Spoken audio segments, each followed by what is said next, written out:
Len, I am more than delighted and honored to be a small part of your outstanding anniversary show, a show that stands alone, the best of its kind, in exploring and revealing the perfect name for your show, our government's continuing black ops. My favorite writer, and Garrison's, William Shakespeare, said, "Brevity is the soul of wit," so I'll try to keep my comments brief. To me, the best standalone researcher whose work has grown in value is Mae Brussell.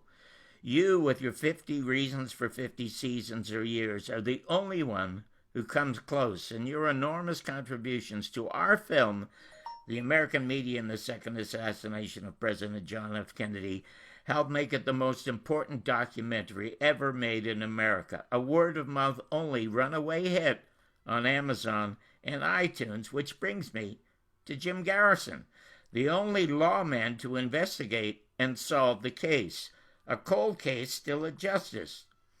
Do you know, Len, if you buy a tourist map in New Orleans, it guides you to the grave of Carlos Marcello, a mafioso, but not to the magnificent tombstone of Jim Garrison, who even in death said, "Let justice be done, though the heavens fall." Thanks to you, I've listened to dozens of interesting writers, researchers regarding John Kennedy's murder.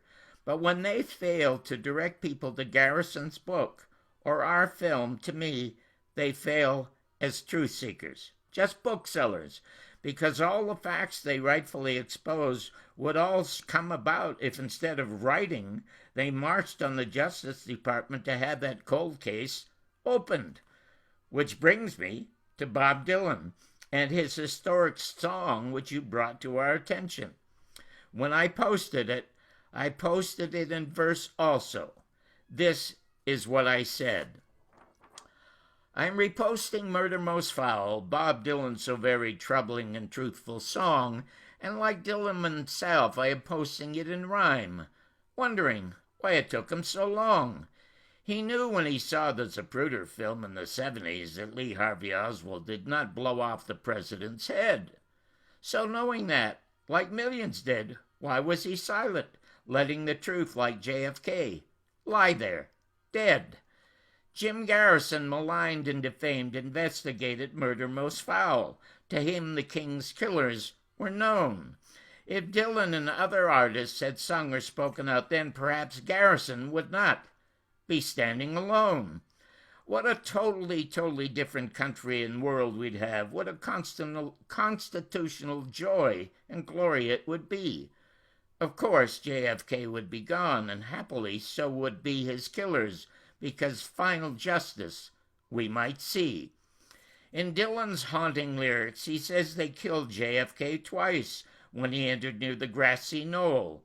Dylan's song is history, as is Garrison's story, because preserving it on screen was his final goal.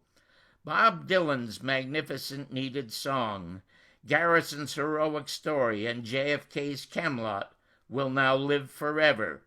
So I say thank you to this cultural changing artist, because it is better late than never. Len, he not once mentioned Garrison. Neither did a few of the so-called leading truth seekers. A couple of them spent pages lauding that song and kissing Dylan's ass, and they did not mention Garrison once. Dylan's song reached nearly 2 million people. Imagine if those folks could have bought Jim's book or seen our film. I'll tell you what could have happened. In 1992, when I made the first Garrison tapes, I said all profits would go to setting up a law scholarship at Tulane University in Garrison's name. I got a wonderful note from Oliver Stone saying, "Count me in." The film, sadly, was blocked and almost unseen except for a few DVDs. If a fraction of folks bought the film and I got the $400,000 back I spent trying to tell Jim's story, that scholarship would be established tomorrow. To me, Len, your show is like a solitary old lighthouse showing seafaring, truth-seeking sailors where to land. And your continuing work is so valuable, I put a little money every month to where my mouth is, and I hope every guest and listener does the same. If I were religious, Len, I'd say God bless you. The way your work blesses us.